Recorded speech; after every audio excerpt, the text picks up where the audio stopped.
à toutes et à tous et bienvenue dans cette nouvelle émission de Pour une poignée de review, le podcast à review thématique. Aujourd'hui, nous inaugurons la partie série de ce podcast et pour le coup, pas de thématique. Ouais, j'ai réfléchi mais j'ai rien trouvé pour accrocher les wagons. J'ai même hésité à transformer cette série en hors-série spéciale de Star Trek pour les nuls, mais je trouvais que ça le faisait pas.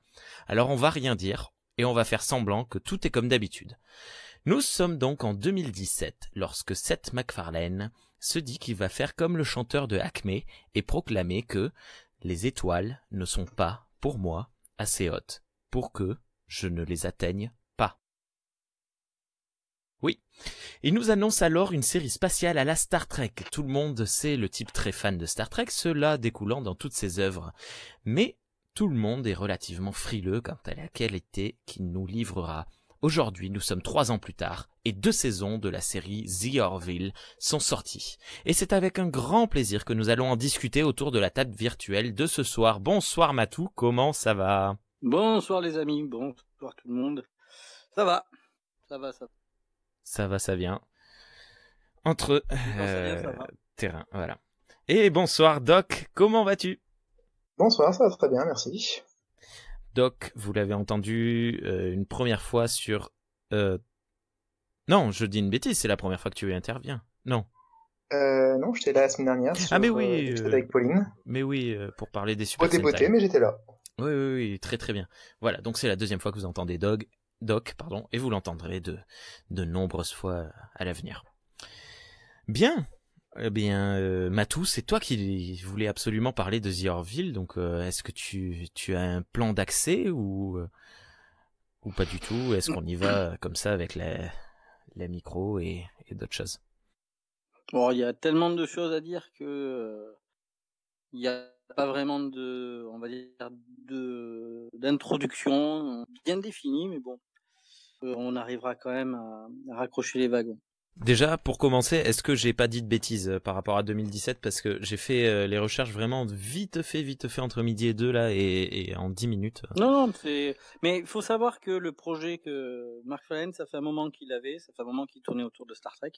Par exemple, il est dans un bonus de la saison 3 en Blu-ray dans lequel il anime une discussion de l'équipe de scénaristes sur Star Trek. Donc il a aussi tourné dans Enterprise. Il a eu un petit rôle là-dedans. Donc c'est quelqu'un qui a toujours tourné autour de Star Trek parce que la série l'a toujours assez marqué. Donc ça fait longtemps qu'il voulait faire cette série et qu'il l'a faite comme il entendait. Avec de bon côté, de moins bon côté. Ouais. Alors t'as parlé d'une saison 3 mais on ne sait pas de quelle série il s'agit de The Next Generation. D'accord. Ah ouais, déjà à l'époque en fait. Donc ça fait déjà non, mais les Blu-ray sont sortis je crois en 2008, 2010 à peu près par là, tu vois. Donc ce sont des bonus qui datent d'à peu près de moins de 10 ans. Ah d'accord. OK. Ouais, donc le type a toujours été peut-être pas fan mais vraiment à fond de Star Trek depuis longtemps. Puis il a rencontré les créatifs et c'est pour ça qu'il a réussi à en ramener certains sur The Orville. Mais c'est une convergence. Mais bon, on reviendra là-dessus dans la genèse et les détails. Ok. Tiens,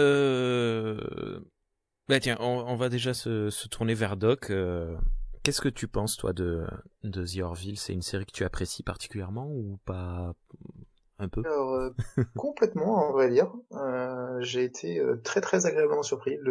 J'avais regardé la bande-annonce quand j'en avais entendu parler. Je sais plus précisément quand c'était. Je sais pas si c'était sur le forum de Star Trek ou ailleurs. Et j'étais un peu dubitatif. Il y avait un petit côté un peu dans les blagues et des trucs comme ça. Ça m'a pas paru très appétissant de premier abord. Et puis, au détour du forum de la communauté de Star Trek, communauté francophone, j'en ai réentendu parler. Et je me suis dit, bon, si on en parle encore, on va aller voir un petit peu de quoi il retourne. Et j'ai regardé le premier épisode et j'ai été complètement surpris de voir ce que ça pouvait donner. Alors certes, c'est drôle, et ouvertement drôle. Clairement, on fait pas dans la dentelle. Mais pour moi, c'est largement plus du Star Trek que Discovery, par exemple. Juste mettre les pieds dans le plat. Ça y est, déjà, on commence de suite les hostilités. Okay. Ça sera le bout que va couper. Non, mais cela dit, j'ai aimé Discovery, mais pour moi, Discovery, c'est une très bonne série de science-fiction, surtout la première saison, mais c'est pas du Star Trek. Moi, je me bornerai à continuer à ne pas aimer Discovery, mais je n'aime pas comparer les deux séries. En fait, j'ai entendu il y a quelque temps des gens qui voulaient comparer, et en fait, je vois pas comment on peut comparer ça. Ça a tellement rien à voir que... Pour rendre à Mbuna, qui l'a écrit sur le forum Ultime Frontière, on peut plutôt être ravi d'avoir une espèce d'âge d'or de Star Trek, où on a un Star Trek officiel et un Star Trek dérivé, donc d'avoir large éventail dans les propositions. Moi, je me borne à rester là-dessus, même si je n'aime pas Discovery. C'est quand même bien d'avoir cet éventail-là. Au moins l'avantage, effectivement, d'ouvrir la suite à plusieurs autres séries, puisqu'on a entendu parler de la série sur Picard et puis sur la section 31, si je dis pas de bêtises. Mais effectivement, voilà, on va dire que c'est pas le sujet de ce soir, donc autant rester sur The Orville. Et du coup, The Orville, très très bonne surprise. Mais on va utiliser les propos de XP78 là sur le chat qui dit « Certains ne voient en The Orville qu'un plagiat éhonté ». Et pourtant, j'ai vu pas mal de discussions sur certains forums pour essayer de définir ce qu'était The Orville, si c'était un plagiat, un postiche, ou alors une simple série hommage. Quoi qu'il arrive, voilà, il est clair que les liens entre The Orville et Star Trek sont très serrés. Mais je sais pas, Matou, qu'est-ce que tu penses? Apparemment, tu m'as l'air très très très positif à propos de cette série. Sur The Orville, moi, l'influence des séries Star Trek des années 90 m'a toujours dérangé. Parce que tu le vois dans la réalisation, alors pour ceux qui nous écoutent, le type de réalisation, le type de transition ont beaucoup à voir avec ce qui se faisait dans les séries Star Trek des années 90. Il faut savoir que le directeur photographie de la grande majorité l'écrasante majorité des épisodes, donc celui qui définit le cadre, l'éclairage, tout ça, est un vétéran des séries des années 90. Il faut savoir que Mark Fallen est quelqu'un qui a toujours défendu son goût pour les choses rétro, dans sa manière de faire des films, des séries, dans son humour. C'est quelqu'un qui a toujours défendu une certaine culture des années 50, 60, 70, voire 80. Il s'en est jamais caché et il n'a jamais trouvé que c'était un problème. Donc, quand il a voulu faire cette série, il a voulu retourner vers ses origines. Maintenant, si on se pose la question du plagiat ou du pastiche, si on se pose la question de la création, est-ce qu'on crée vraiment toujours à partir de rien ? Est-ce qu'il ne faut pas, comme beaucoup des personnes qui apprennent leur art, d'abord copier avant de s'affranchir, avant de comprendre comment est-ce qu'on fait les choses ? La première saison de The Next Generation, qui est vraiment à part par rapport au reste de The Next Generation, il y en a ses fans, mais elle est clairement beaucoup plus proche de la série originale que ne sera la 7e saison de la même manière. On peut dire pareil pour DS9 qui trouvera son style, pour Voyager qui trouvera son style. On peut voir aussi Stargate qui part sur des prémices aussi de copie, d'hommage à Star Trek et qui là aussi trouvera son style. Donc le fait d'être ancré dans quelque chose qui a déjà été fait, c'est à la fois un problème, mais est-ce qu'on pouvait s'en passer quand on veut essayer de trouver son style à partir d'un canevas déjà connu ? Pour ça que, pour moi, tout simplement, je pense que la série est encore en création. Elle n'a pas totalement trouvé ni son ton, ni le reste. Là encore, pour reprendre des propos qu'on a pu échanger sur Ultime Frontière, l'équilibre était peut-être mieux réussi dans la première saison. Mais, par exemple, cet équilibre différent est une volonté de Seth MacFarlane dans la saison 2 parce que à choisir entre l'humour et les sujets sérieux, il a décidé d'aller un peu plus loin dans les sujets sérieux et parfois de mettre un peu l'humour de côté. Ce qui a amené à des épisodes qui sont essentiellement humour mais sur l'ensemble, la volonté de traiter des sujets vraiment SF ou vraiment sérieux de manière beaucoup plus importante et sur le long terme par rapport à avant. Moi, j'ai vu que la saison 1 pour l'instant, donc je peux pas juger du reste. Mais tu sors. Le pauvre. Ah, écoute, on a Non, ses mais- priorités. En plus, je l'ai regardé avec madame, donc... Non, mais par contre, si on peut faire un petit point, premier coup de gueule, pour voir la série d'une manière officielle, hein, ce qui est pour moi important de pouvoir donner l'argent aux créateurs d'une série, parce que c'est quand même nécessaire que ceux qui, on va dire, soient des artistes vivent de leur art. Il faut savoir que la série est passée sur Warner TV en France, mais elle n'est plus accessible sur les replays. Ils ne l'ont sorti qu'en DVD. Alors ça, excusez-moi, mais sortir une série en DVD et pas en Blu-ray, c'est incompréhensible. Donc, pour l'instant, The Orville n'a pas eu l'écho, la possibilité d'avoir accès pleinement à tout le public potentiel. Alors Et ça, pour moi, c'est un vrai coup de gueule. Je ne savais même pas qu'elle était sortie en DVD. Mais est-ce que... Aux États-Unis, elle est sortie aux États-Unis et que en Blu-ray. Ah, voilà. Donc en français, DVD. En français, elle n'existe pas, cette série, Si, tout simplement. elle a été traduite pour qu'elle est passée sur Warner TV France. Voilà. Et mais par contre, je ne sais pas si elle est sortie en DVD français. Ah d'accord, pardon. Oui. J'avais mal compris ce que tu disais. Par contre, ce sera peut-être l'occasion d'une prochaine émission d'en parler dans une émission genre news ou je sais pas quoi.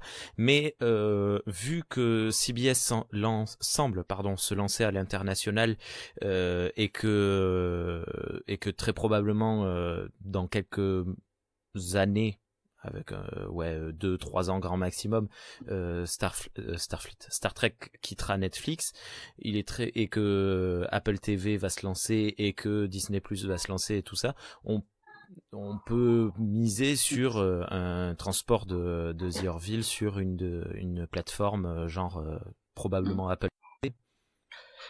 Je reviens. Je dois revenir. Je reviens dans un quart d'heure, d'accord? Oui, d'accord. Il va vomir à cause de Apple. Qu'est-ce que tu en penses, Doc?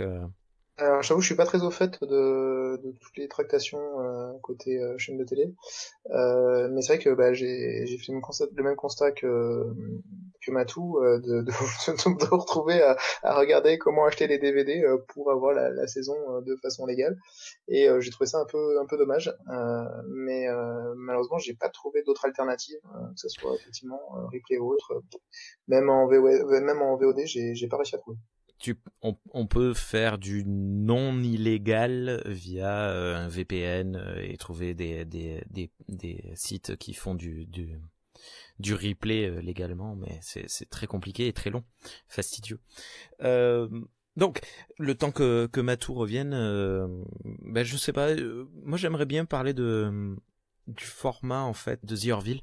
Comme il le disait, c'est très très TNG-like, hein, ça ressemble, ça sent le TNG, mais sur lequel on aurait remis un coup de pinceau de année 2010. Et je sais pas, toi, ça t'a pas particulièrement choqué, marqué? Non, mais alors, pas du tout. Alors, après, faut dire que je suis pas très regardant ce genre de choses. Du moment que le format global me convient, ça passe tout seul. Mais effectivement, oui, on ressent bien cette patte-là.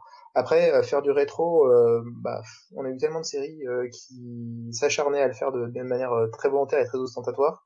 Pourquoi pas? Après tout, il y en a qui aiment. Moi, ça m'a pas gêné, tout de titre perso. Donc moi, vraiment, ça m'a ni gêné ni déplu. C'était, je trouve que le fond et le ton sont largement suffisamment intéressants pour qu'on ça vaille le coup de s'y attarder. Ouais, moi je dois avouer que sur le coup quand j'ai commencé à regarder la série, ça m'a flatté. J'étais heureux de retrouver ce format 45 minutes, 50 minutes grand max. Et voilà, toujours sur cette bulle, et je me suis senti un peu coucouné. Mais c'est vrai qu'au bout d'un moment, on note qu'il y a vraiment un décalage, mais ouais, c'est du TNG-like, mais en fait c'est du 80-90 likes, parce que comme je disais sur certains forums, moi en fait quand je regarde The Orville, j'ai plus l'impression de rentrer après le lycée ou enfin plutôt après le collège chez moi, d'allumer la 6 avec mon bol de chocolat chaud et de regarder mon petit Stargate SG1 de l'après-midi. J'ai vraiment ce sentiment avec The Orville très régulièrement. Je comprends tout à fait. Ouais. C'est vrai que la série te garde vraiment en fait, voilà, c'est dans un univers connu. Tu sais où tu vas, tu sais à quoi tu t'attends. T'as pas de surprise de mise en scène, de musique ou de quoi que ce soit. On sert des bonnes recettes qui marchent bien. Voilà. Si on est adepte de cette époque. Oui. Ça va jusqu'au point de, comme il le disait, visuellement, le travail sur la lumière, tout est tout le temps très éclairé, sauf dans quelques rares épisodes qui doivent jouer sur l'ambiance visuelle. Voilà. Je sais pas, comment tu as senti les ruptures de rythme à cause de l'humour? Comment j'ai senti? J'ai trouvé que ça passait bien parce que je trouve que la série est suffisamment caricaturale en fin de compte pour que ça fasse partie de l'ensemble. Je pense que ça a beau aborder des sujets sérieux et alors après au détriment de la saison 2 comme je disais je l'ai pas vu mais ça fait partie des choses qui m'ont agréablement surprise, c'est que on parle vraiment de choses intéressantes et importantes comme on le retrouve dans du Star Trek habituellement. Le côté humoristique m'a pas du tout dérangé.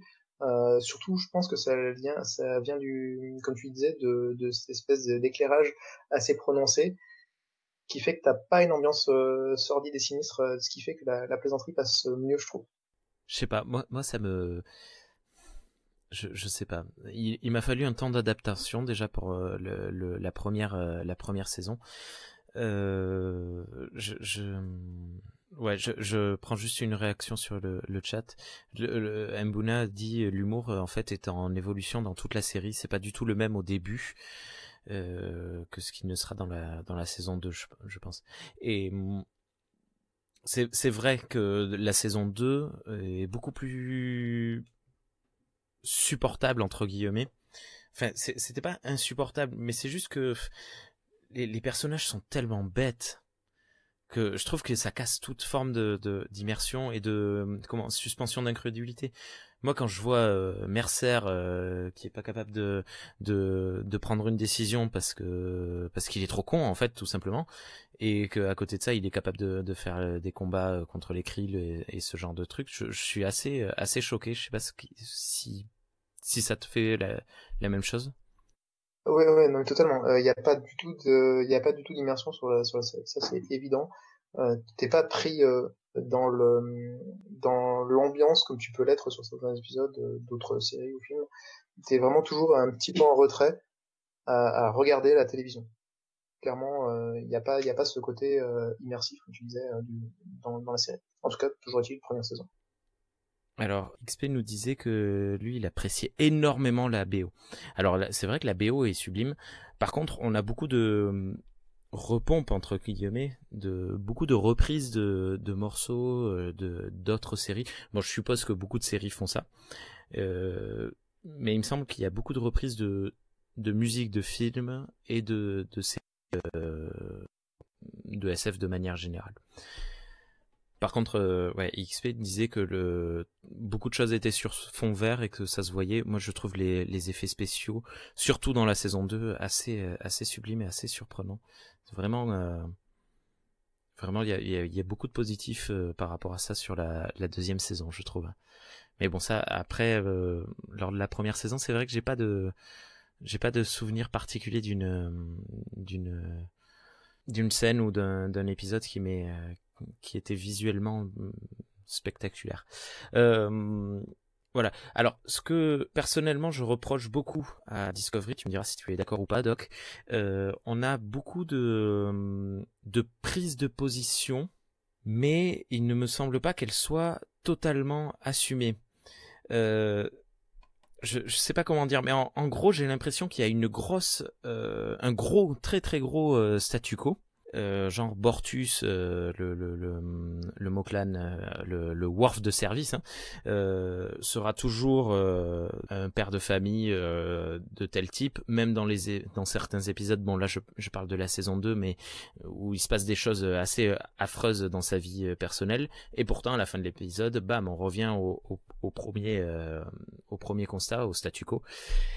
Et moi, c'est quelque chose qui me dérange assez, c'est ce format où The Orville tente des choses, on part sur quelque chose d'assez fort, d'assez provocateur, parfois, une prise de position, voilà, une prise de position forte, tout simplement, il faut que j'arrête de chercher des mots, hein, mais qui fait semblant de s'assumer. Et ça me dérange assez profondément. Je comprends ce que tu dis, effectivement, c'est vraiment pas... Pour le coup, c'est vraiment loin de ce qu'on a l'habitude de voir dans Star Trek, parce que j'ai avoir du mal à ne pas faire la comparaison. Et c'est vrai que c'est assez dommage. Alors dans la première saison, j'ai pas ressenti ça, peut-être parce que j'ai l'impression qu'on s'attardait plus un petit peu un épisode, plus ou moins un personnage, ce qui fait qu'on n'a pas l'occasion de revoir des choses sur les premiers personnages au début. Oui, c'est vrai qu'on a une grosse présentation des personnages. Oui. Après, peut-être que c'est vraiment un ressenti dû à la seconde saison. Mbuna confirme un peu mes dires en disant format nouvelle de science-fiction comme l'âge d'or de la science-fiction. C'est toute la fan-attitude de McFarlane. Mais après, si tu veux, le problème c'est que la série est prisonnière d'un choix hybride. C'est que déjà il faut poser une chose. Il faut savoir que dans les têtes pensantes et les producteurs exécutifs de la série, on a Brandon Braga qui est un ancien de Star Trek, on a John Cassar. Il faut savoir que ces deux personnes ont œuvré sur la série 24. Donc c'est-à-dire que 24 épisodes totalement filés, c'est-à-dire reprenant le précédent pour des changements et tout ça, ils savent faire. Braga a aussi écrit la saison 3 coécrit avec Manikoto, la saison 3 d'Enterprise, qui a un long fil rouge de 24 épisodes. Très Donc, réussi. ils savent parfaitement écrire une série qui se voudrait de l'épisode 1 au dernier épisode comme une continuité avec des ruptures assumées et éviter cet effet dont tu parles, reboot, c'est-à-dire chaque nouvel épisode est en fait dans les mêmes pas que le précédent, peu importe ce qui se soit passé pendant cet épisode. Un effet Voyager, quoi, hein, clairement. Voilà. Sauf que c'est pas totalement vrai, parce qu'il y a quand même des inflexions, j'y reviendrai. Mais la volonté aussi assumée de l'équipe de John Goodman, qui a écrit le film de la série, qui a aussi écrit pour Enterprise et qui a aussi écrit au moins un épisode de Futurama, ils veulent absolument faire que si jamais tu connais pas la série, que tu tombes dessus par hasard, tu arrives à rapidement comprendre les choses. Or, si tu étais sur un élément filé, tu n'y arriverais pas. C'est le problème des séries qui sont des séries à fil rouge. C'est-à-dire que 3-4 épisodes avant ont une influence, donc, si tu la prends en marche, tu as tendance à être... Et ils voulaient absolument pas ça, ils voulaient vraiment la série que n'importe qui tombe sur l'épisode 7 de la saison 1 ou l'épisode 4 de la saison 2 arrive à peu près à comprendre ce qui se passe. Et pour ça, il faut bien entendu qu'il y ait des choses assez figées. Voilà. Mais en saison 2, tu as quand même de grands changements.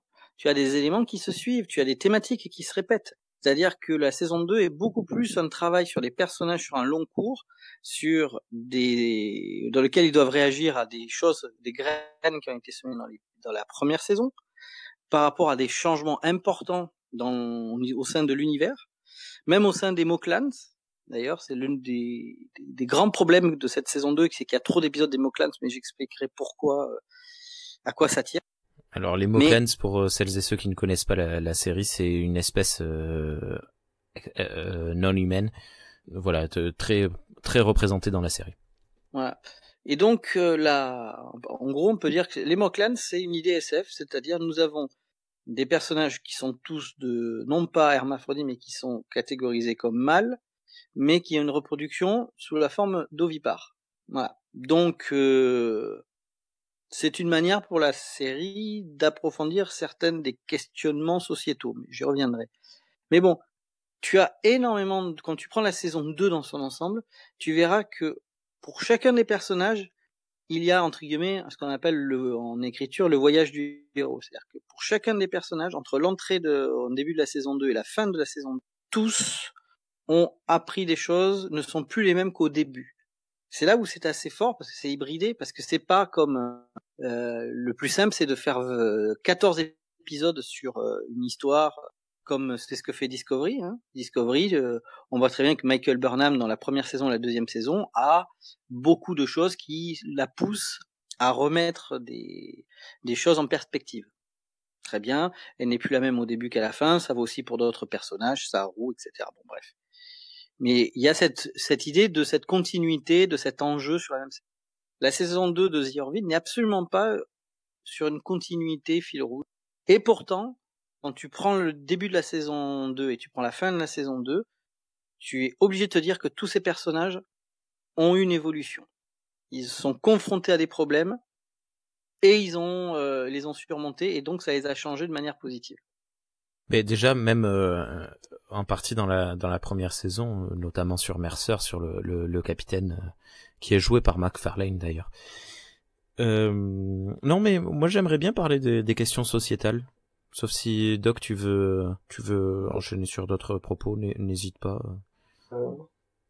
Je suis. Ouais. Non, mais si, moi j'aimerais bien qu'on parle des questions sociétales, parce que je trouve. Alors c'est chiant, hein, parce qu'on n'avait pas prévu du tout de faire un comparatif Star Trek The Orville, mais j'ai l'impression que malheureusement c'est vers là que ça se axe. Non, on n'est pas obligé de faire une comparaison, mais on peut trouve voir les influences qu'il y a de l'un à l'autre. On peut parler de The Expanse peut-être.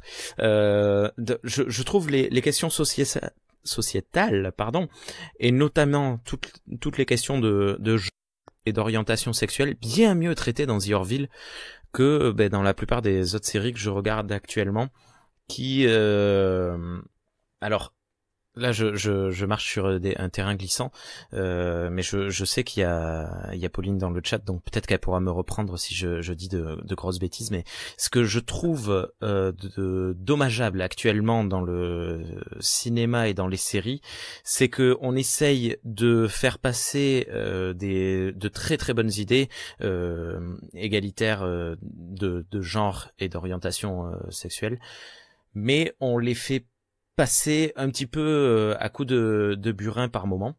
Et je trouve que dans The Orville, c'est très très bien fait, parce que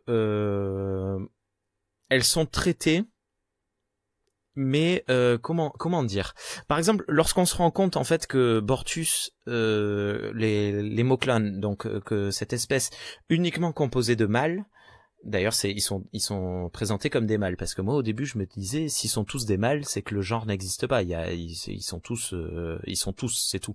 Et en fait non, ils sont vraiment présentés comme des mâles. La preuve, c'est que lorsqu'il y a une femelle qui naît, c'est un gros problème chez eux. Et lorsqu'on nous présente Bortus comme un mâle, et donc du coup, la personne ils sont mariés, je crois. La personne avec qui il est marié est également un mâle, donc ils sont homosexuels, ouvertement homosexuels. Et j'ai trouvé la chose très très bien amenée, et voilà, c'est juste un état de fait. En comparaison assez maladroite avec Discovery, on avait Culbert et Stamets, qui nous ont été présentés comme ensemble, mais on n'a pas eu le temps de rencontrer un des deux, qu'il est mort presque immédiatement. Mais en fait il revient, c'est l'amour de la vie de l'autre, mais en fait non, machin. Enfin, on fait de suite du drama sans prendre le temps de nous exposer des personnages et des liens qu'ils ont créés entre eux. Et ça, je trouve ça assez dommageable, alors que le message de fond est sensiblement le même, c'est qu'on s'en fout de l'orientation, on s'en fout du genre. Ce qui compte, c'est les relations. Et il y a une méthode de faire ce genre de choses et je trouve dommage de la casser parce que ça donne le champ libre à beaucoup de personnes qui sont contre ce genre de choses. Je me perds un peu dans ce que je dis, j'espère que je suis assez clair. Donc là, dans ce que tu dis, par contre, il y a deux éléments. Le problème, c'est Discovery, le traitement de ces personnages secondaires. On pourrait en voir. Et deux, l'élément marketing qui avait été de mettre en avant un couple homosexuel dans la série. Je parle de Discovery. Après, chacun pensera ce qu'il en veut. Mais la force de The Orville, ce que tu montres, et qui était la force du Star Trek, et c'est Braga qui l'expliquait très bien. Et c'est là où Mark Fallen s'est beaucoup calé dans les pas de Braga, parce que c'est une volonté, à mon avis, de Mark Fallen d'apprendre à leur contact. Braga ne veut pas ce qu'il appelle en anglais on dit preachy, c'est-à-dire il veut pas être un prêcheur. C'est-à-dire que par rapport à un questionnement qui est soulevé, il veut amener deux points de vue qui sont totalement recevables. Tu vois, il n'y en a pas un meilleur que l'autre, à condition qu'on rentre dans la logique de chacun des personnages ou des institutions, de ce qu'ils représentent. Et donc, de se dire, il n'y a pas une seule et unique manière de voir les choses. C'est pour ça que ces questions dont tu parles, elles sont pas amenées d'une manière militante, revendicative, pour imposer un point de vue en disant ça c'est la vérité, ça c'est le bien, le reste n'est pas bon. La série a la volonté de te dire voilà ce qu'on peut penser d'un côté, ce qu'on peut penser de l'autre. Nous, narrativement, on fait un choix. C'est par exemple l'épisode 3 de la première saison. Narrativement, il fallait bien qu'il y ait un choix sur l'enfant qui soit fait. Mais ça ne veut pas dire que ce choix, c'est celui qu'on veut. On dit simplement que par rapport à l'univers, c'est le plus logique. Et donc, ça te permet, toi, en tant que spectateur, forcément, de te poser tes questions, d'arriver à la conclusion qui sera la tienne, sans avoir l'impression que la série a voulu t'imposer quelque chose qui, au détriment de ce que tu pourrais pu en penser. Et deux, comme dit Mbuna sur le chat, là, il a raison, c'est la force de la SF de te mettre des concepts dans des races extraterrestres, parce que tout de suite, t'as un relativisme. Tu vois, c'est pas comme si c'était des humains de la sorte, où tu pourrais te sentir plus pris par ce qui est montré. Comme là, c'est des races extraterrestres, de suite, tu te sens plus porté à les comprendre intellectuellement que d'avoir une compréhension par une forme de, tu vois, de reconnaissance. Donc plus, ça parle plus à ta tête déjà que forcément à tes tripes ou ton cœur, quelque chose de plus sentimental. Ouais. XP confirme également en reparlant de cet épisode sur l'enfant qui naît, en disant que la conclusion de l'épisode ne va pas dans le sens de notre société. C'est pas celle que l'on attend. Et... Oui, mais voilà, c'est pas celle que l'on attend, mais c'est celle qui est logique avec ce que The Orville a voulu nous présenter comme univers. Ouais. C'est pour ça que tu peux pas te dire j'ai l'impression d'avoir été floué parce qu'on m'a imposé. Non, tu comprends très bien que c'est logique, mais ça veut pas dire que forcément c'est bien, c'est moral, c'est progressif, ce qu'on peut y mettre derrière. Ok, bon, c'est ainsi, tu vois. Donc c'est là où la série t'amène. Et si on prend les Moclans là-dessus, il faut dire que là encore il y a une suite. On peut trouver ça lourd, il y a eu beaucoup trop de choses sur les Moclans, on est d'accord. Mais toute cette idée, tu vois, cet épisode 3 aura des répercussions sur au moins 2 épisodes de la saison 2. Donc c'est quand même intéressant de voir que The Orville pousse une porte et elle reste toujours ouverte et des choses peuvent revenir, aller plus. Ça aussi, c'est l'impression que l'univers est plus grand que ce que juste les histoires qu'on t'a contées en une fois. C'est vrai. Sentiment de, tu vois. Et ça, c'était la force de Star Trek. C'est la force de Star Trek de te montrer un univers qui te semble cohérent, qui a justement, c'est-à-dire que les choses on va dire, en hors champ, continuent une vie, peuvent revenir de manière différente. Comme dans la vie, comme t'as pas vu un pote depuis 2 ans, tu le croises, il est avec sa femme et son enfant, enfin, tu vois, tu te dis, la vie continue, il y a une vie au-delà de juste ce qu'on te présente à l'écran. Ouais, on voyait ça surtout dans Star Trek via les Vulcains dans un premier temps, mais surtout via les Klingons dans TNG et un peu Deep Space Nine. Ok. Doc, Ouais, non, en fait, j'ai pas retrouvé cette. Alors, je suis tout à fait d'accord sur l'épisode du procès.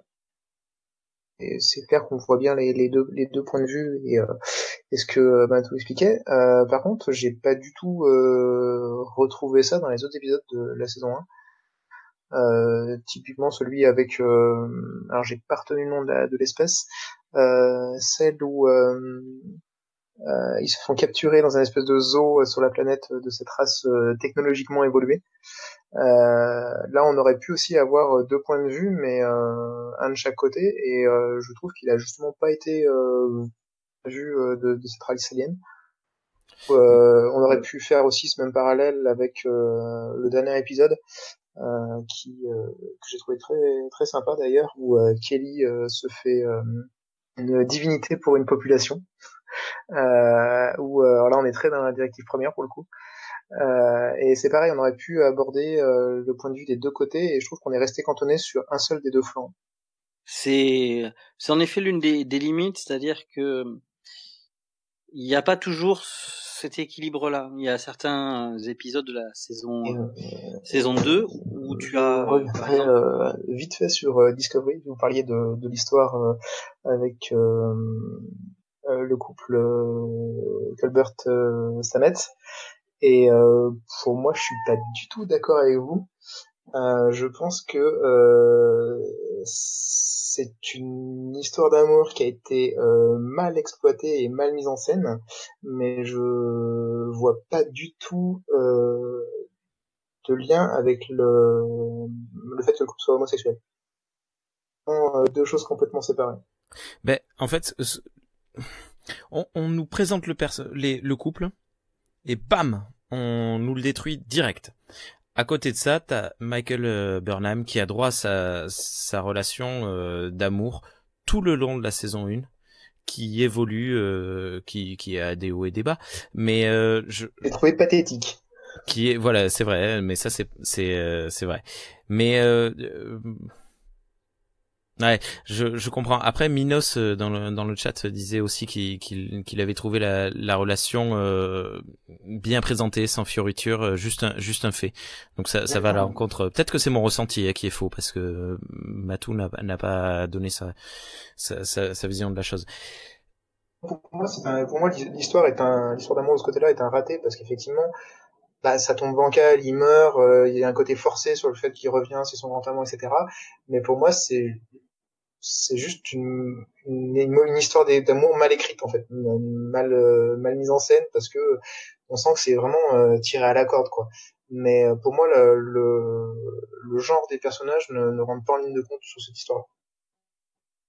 Pour toi? Mais pour d'autres personnes, si tu veux passer un message, il faut que justement le genre ait de l'importance. Mais après, je suis dans ton camp. Hein. Par exemple, un truc tout bête, mais je me pose la question, pourquoi est-ce qu'il y a marqué notre sexe, et je parle pas de genre, je parle bien de sexe sur notre carte d'identité. Ça regarde personne. Mais bon, c'est comme ça. Et si on veut, faire évoluer ce genre de choses, je pense qu'il est nécessaire de bien parler de genre ouvertement. Ouais. Ouais, je sais pas. Il y a plein de petites questions comme ça dans The Orville qui sont assez bien travaillé. Et en fait, c'est surtout dans la saison 2, c'est vrai que je réfléchis, mais il y a une grosse évolution dans la saison 2, en fait. J'ai pas tout vu, mais on a pas mal de concepts assez intéressants. Bon, j'ai trouvé qu'ils se cassaient un peu la gueule, mais je sais pas. Je me perds complètement dans ce que je dis de toute façon. Ouais, on a le personnage de Alara, comme nous dit XP, qui est une jeune femme extraterrestre qui a une force assez extraordinaire, qui renvoie au tapis le cliché de la femme faible. Et d'ailleurs, ça lui crée des problèmes parce qu'elle n'arrive pas à avoir de relations normales, parce que toutes les personnes avec qui elle entretient des relations, elle a ce côté force surhumaine qui revient et qui pose des soucis. Ça, c'était assez intéressant. Pareil, c'est une question assez sociétale de qu'est-ce qui différencie, c'est pas différencie, c'est qu'est-ce qui définit ce qu'est une femme ou ce qu'est un homme. Enfin bref. Ok. Je sais pas, d'autres choses peut-être sur la forme ou le fond. Sur le fond, moi je trouve que tout comme j'ai appris à le voir sur Star Trek, on a vraiment une question de fond souvent, enfin presque à chaque épisode en fait. Son sujet de fond qui va être abordé à la façon de The Orville, donc avec un peu d'humour, un peu d'intelligence. Mais c'est vrai que c'est vraiment ça qui m'a fait adhérer à cette série et retrouver du coup cette ambiance Star Trekienne en fait. C'est vrai qu'il y a beaucoup d'allégories sociales, il y a beaucoup de... Ah oui, c'est un des trucs que je reprends par moment. Alors oui, c'est vrai que voilà, à chaque épisode, tu as une forme d'allégorie qui te permet de parler d'autres choses. Mais très souvent, c'est poussif au possible, c'est assez incroyable. Quand on parle des camps de concentration, on fait des camps de concentration, avec les costumes presque limite les mêmes que ceux que portaient les Juifs. Comme par hasard, les ennemis sont des espèces de fanatiques religieux. Ça, j'en reparlerai avec quand Matou reviendra, parce que je sais que c'était un point sur lequel on avait assez de divergence. Mais The Orville, moi, je leur reproche. Ça, pour le coup, c'est pas du TNG en fait. Ça, c'est de la série originale, je trouve. En fait, lorsqu'on avait la série originale, on était dans les années 60, ils voulaient parler de quelque chose, et ils partaient dans des concepts assez tarés, de genre, ils arrivent sur une planète, c'est exactement la même que la Terre, mais qui s'est bloquée dans les années 50, et qui est devenue, il y a eu un virus, du coup, tout a été transformé, machin. Donc, mais ça, c'était comme ça que fonctionnait la SF à l'époque. Du coup, tu pouvais faire des allégories sociales très facilement en disant, on prend ça, on prend notre monde, mais on fait quelque chose de différent.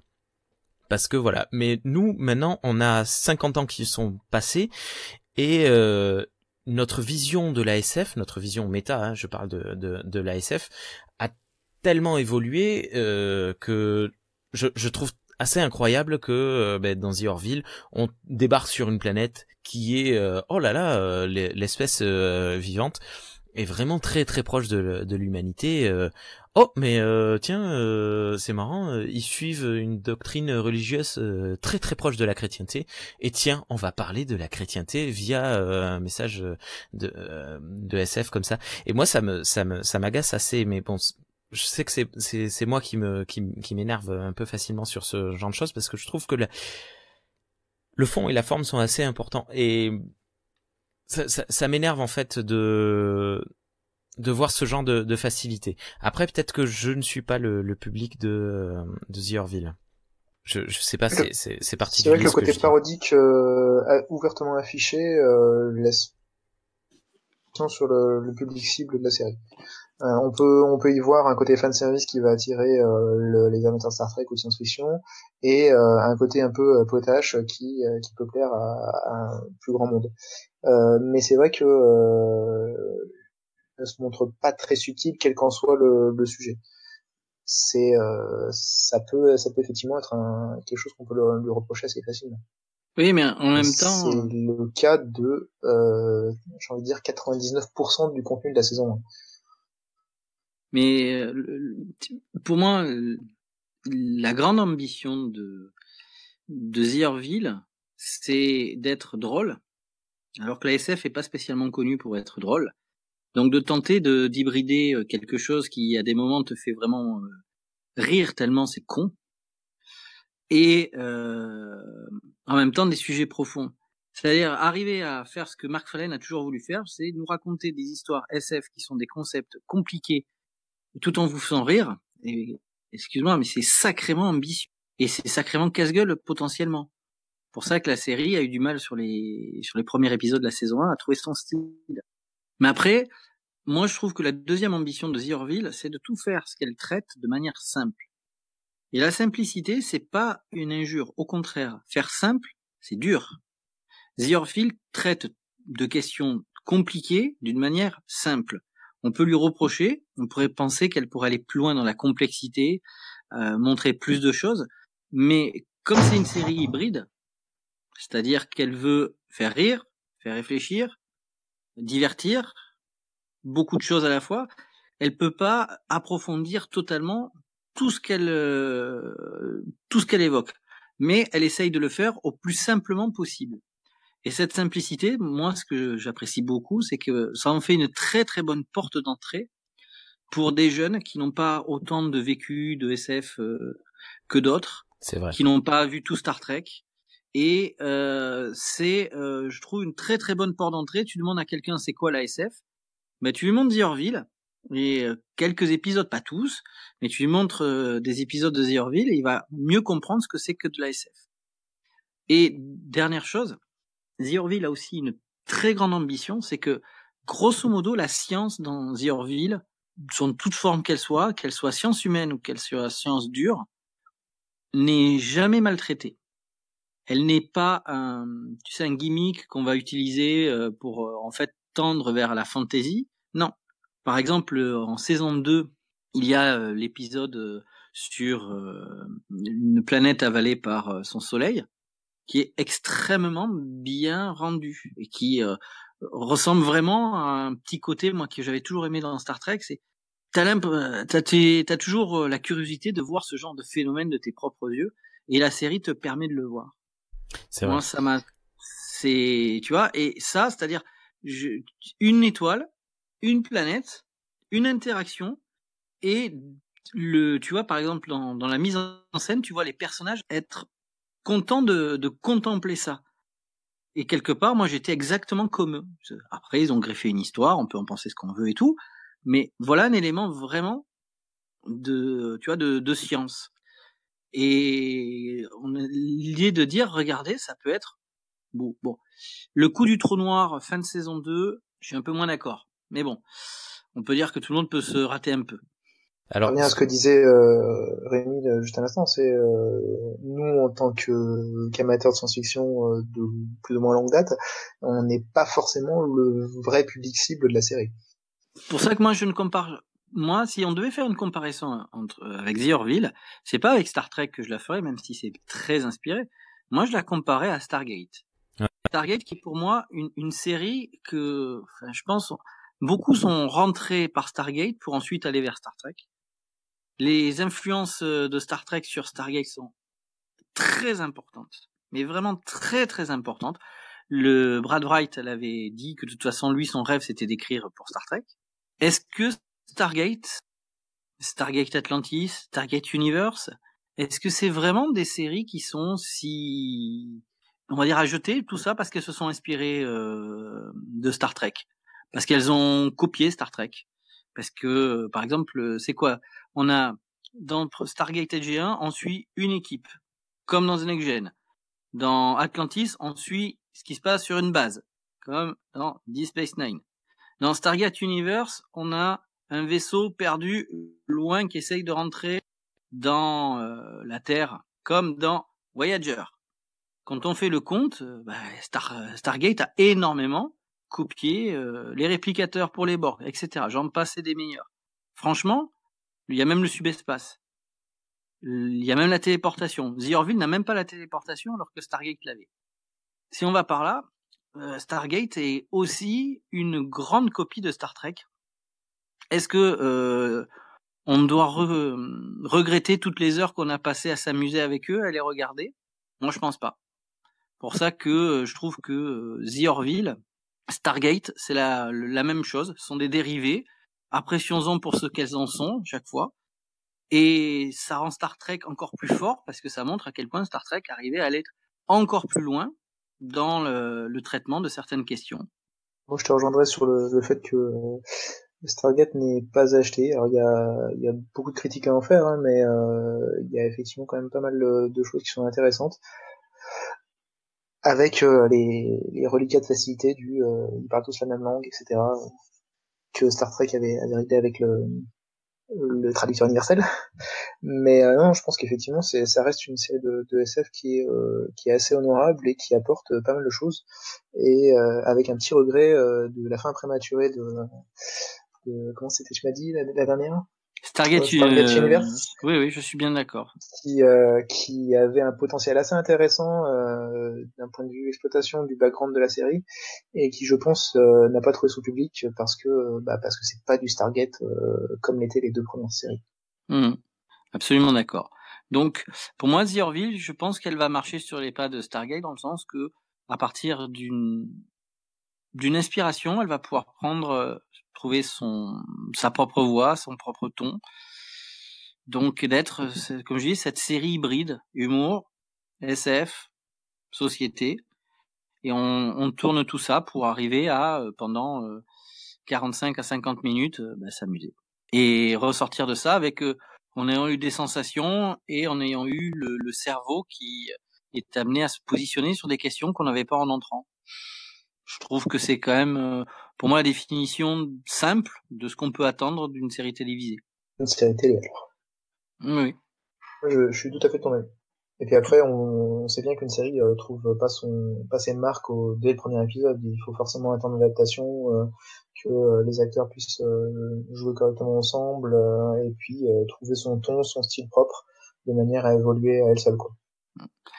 Ensuite, il faut voir quelque chose, parce que Star Trek à l'époque c'était le cas, mais c'est aussi le cas de The Orville, et beaucoup moins le cas de beaucoup de séries. Par exemple, Rémi, tu citais The Expanse. On citait Star Trek Discovery et un paquet d'autres séries. Il faut savoir que The Orville a une diffusion hertzienne. Discovery a eu son premier épisode en diffusion hertzienne. Ça, c'est pas c'est juste pour le citer, mais quand vous êtes dans une diffusion hertzienne, vous avez les coupures pub. Et les coupures pub, elles changent forcément votre manière d'écrire. Parce que si vous n'avez pas de coupure pub, vous pouvez enchaîner votre narration d'une manière beaucoup plus fluide que celle où, dans toutes séries qui sont des séries hertziennes, je vais prendre au hasard NCIS, il faut que les gens ils reviennent après la pub. Donc il faut amener des espèces de petits cliffhangers à l'intérieur des épisodes pour que après la pub, les gens reviennent, voient ce qu'il en a été, enfin voilà. Donc forcément ta narration elle est pas la même. Et ça c'est souvent le problème, c'est que beaucoup de gens ont tendance à oublier que The Orville est une série hertzienne, donc avec certaines pesanteurs que des séries, comme on dit, du câble, des séries en Netflix, en SVOD, sont quand même beaucoup plus libres dans leur manière de raconter leur histoire. C'est vrai que c'est très marquant ça. Mais d'ailleurs ça rejoint un peu ce que je disais à plusieurs reprises et ce que vous venez de dire par rapport à Stargate, que moi je vois The Orville comme la série que tu regardes en rentrant de l'école avec ton bol de chocolat et tu regardes ça en kiffant. Voilà. Mais en fait je pense que j'ai personnellement été déçu parce que je m'attendais à d'autres choses. Je pense que j'ai posé mes exigences un peu trop haut et que au final parce que j'ai pas d'abord regardé The Orville, j'ai d'abord regardé Discovery et au final Discovery n'a pas rempli mes exigences. Du coup, voyant que tout le monde adorait The Orville, je me suis lancé dessus et en fait ça m'a pas comblé non plus. Mais attends de voir la fin de la saison 2. Ouais. Mais là, je suis bloqué, je sais plus, au 6e ou 7e épisode.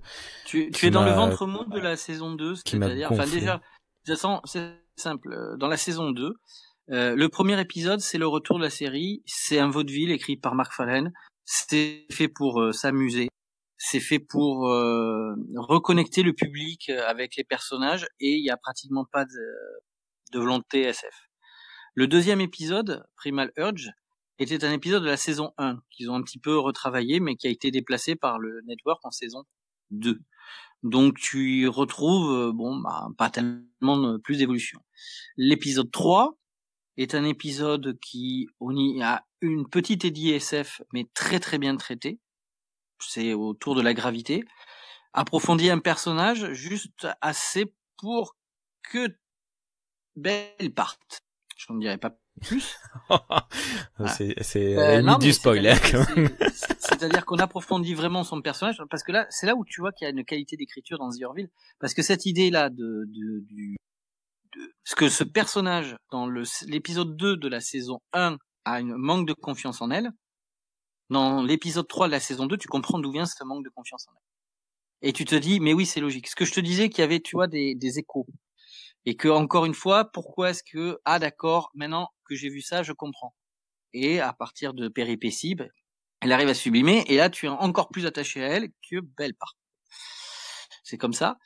L'épisode 4 est par contre assez clivant. Moi, je fais partie de ceux qui le trouvent vraiment génial. Toi, tu l'as pas tellement aimé, Rémi. Il y en a d'autres qui l'apprécient peu. Moi, je trouve que c'est un épisode vraiment extraordinaire. Mais bon. Et après, tu enchaînes sur d'autres épisodes qui sont le pire pour moi des 2 saisons. Celui sur l'anniversaire. À cause de quoi? À cause d'un très mauvais traitement. C'est-à-dire que la question morale est intéressante, mais totalement évacuée. Et la manière dont les antagonistes le premier contact est géré, t'as juste envie de dire, mais c'est vraiment que vous voulez mettre des gens parce qu'ils sont méchants, quoi. Voilà. C'est-à-dire tout ce relativisme, cette idée de rentrer dans leur culture qui nous permettrait peut-être d'y rentrer, on n'y arrive jamais. Puis il y en a un. Ouais. Et après tu continues comme ça jusqu'au d'où l'épisode 8-9, Identity, qui était à l'origine la fin de la saison 1. Mais les scénaristes ont voulu justement le mettre en milieu de saison 2 pour amener un petit peu plus au personnage. Ils sentaient que c'était trop rushé de le faire là. Et cet épisode est pour moi extraordinairement marquant parce que j'ai vu quelque chose que je n'avais plus vu depuis pas mal de temps dans une série. Une beauté visuelle encore plus importante que ce que The Orville nous a présenté, et une bataille spatiale comme depuis trop longtemps on n'en avait pas vu. J'en dis pas plus. Et ensuite tu n'as que des épisodes là qui ont tous une certaine justesse, plus ou moins efficace, mais tu as des variations sur des choses qui ont déjà été vues, mais des variations qui sont extrêmement bien pensées. Vraiment très très bien pensées. Donc, après un ventre mou de cette saison 2, tu verras que moi je trouvais la fin de la saison 2, tu as une accélération de la qualité, de la manière dont la série te capte et tout, où elle commence je te dis, il y a un changement très important qui fait que les derniers épisodes vont dérouler la pelote de laine de ce changement, etc. Bon, franchement, je comprends ce que tu dis, qu'elle t'a pas complètement transporté et tout. Est-ce qu'elle le pouvait? Je sais pas, mais j'aimerais bien qu'on en rediscute à la fin de la saison 2 parce que je pense que tu vas la revoir à la hausse. Mais bon, je peux me tromper. Ou alors il faudra que je te soudoie. Ben je sais pas, oui, pourquoi pas. Est-ce qu'une fois que Doc et moi on aura vu la fin de la saison 2, on pourrait faire une deuxième partie sur The Orville. Ça te branche, Doc, de te lancer? Tu vas la voir, toi, de toute façon, la suite de cette série. Bien sûr, bien sûr. Ok. Moi j'ai un gros souci quand même avec une espèce extraterrestre, ce sont les Krill. Alors c'est là où tu vas me dire oui mais ils sont redéveloppés un peu plus tard, mais jusqu'à présent, jusqu'à là où j'en suis de la saison 2, on nous présente les Krill comme une espèce de fanatiques religieux basiques au complet, et pareil ils sont écrits très basiquement, mais bon, on va revenir et tu vas me redire exactement ce que tu viens de me dire. Non, mais si tu veux, là je prends la balle au bon sur un élément qui est la construction de l'univers. L'univers de The Orville, c'est donc il y a une union, d'accord, une union dans laquelle même des Moclans qui ont quand même des éléments culturels assez clivants y appartiennent. Le problème, c'est que si tu veux amener des gens qui ne rentrent pas dans cette union, il faut bien qu'il y ait une raison. Pourquoi est-ce que il rentrerait pas? Pourquoi est-ce qu'il serait opposé à l'union? Il faut bien une raison. Donc les Krill, ils sont là pour représenter le fanatisme religieux, tu sais, ce dogmatisme qui fait que ou vous êtes comme moi, ou bien je vous soumets. Voilà.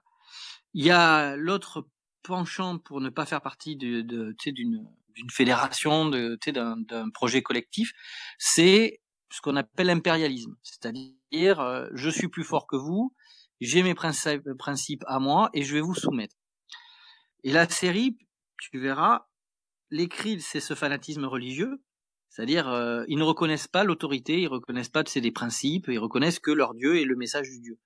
Donc ça t'explique pourquoi il y a une guerre, pourquoi il y a une opposition.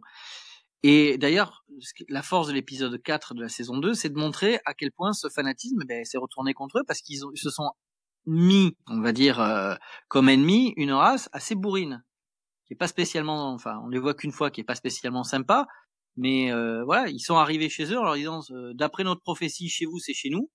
D'autres, ils ont dit, on n'est pas d'accord. Ah non, mais notre religion nous dit que, donc on va vous faire la guerre pour vous prendre ce territoire. Ça finit en guerre.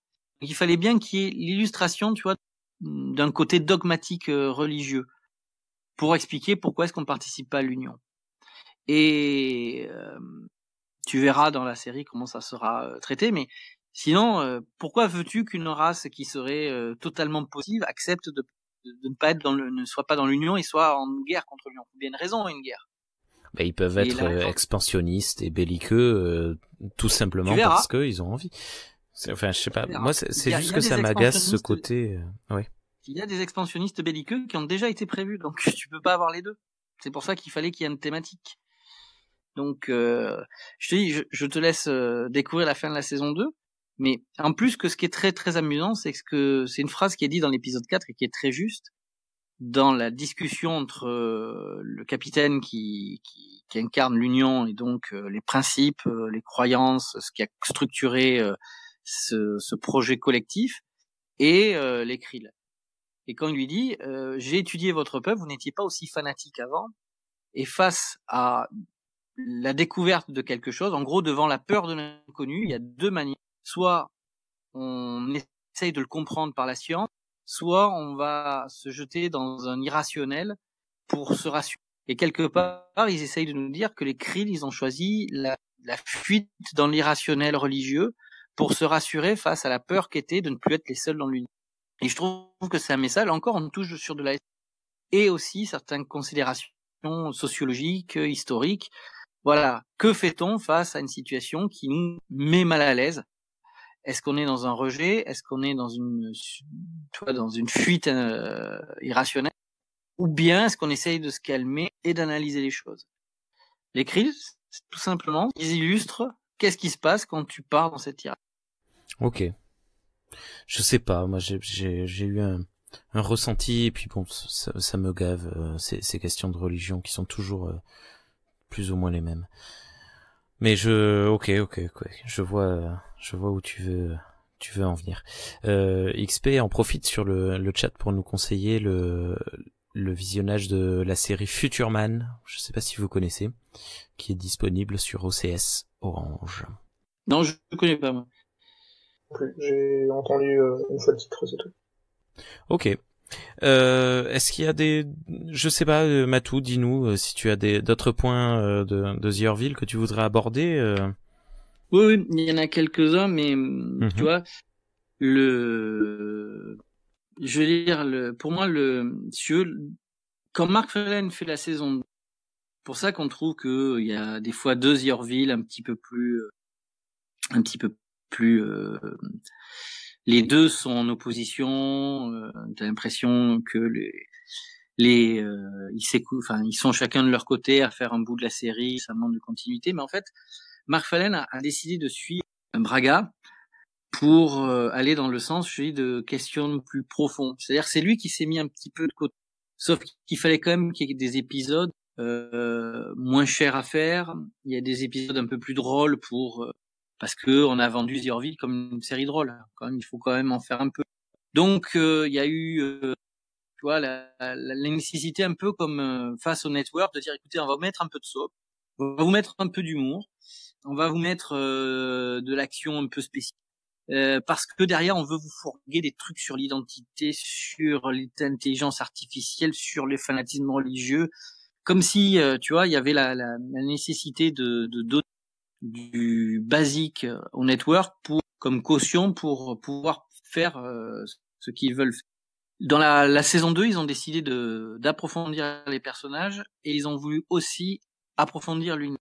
Et c'est l'une des forces de The Orville, c'est qu'on a que 30 épisodes. T'imagines que une série Star Trek, c'était 24, 26 épisodes. On a quand même sacrément approfondi l'univers de The Orville. On a plein de références, on a des races, des noms de races, des planètes, des manières de fonctionner. C'est en 30 épisodes, ils ont vraiment réussi à construire un univers.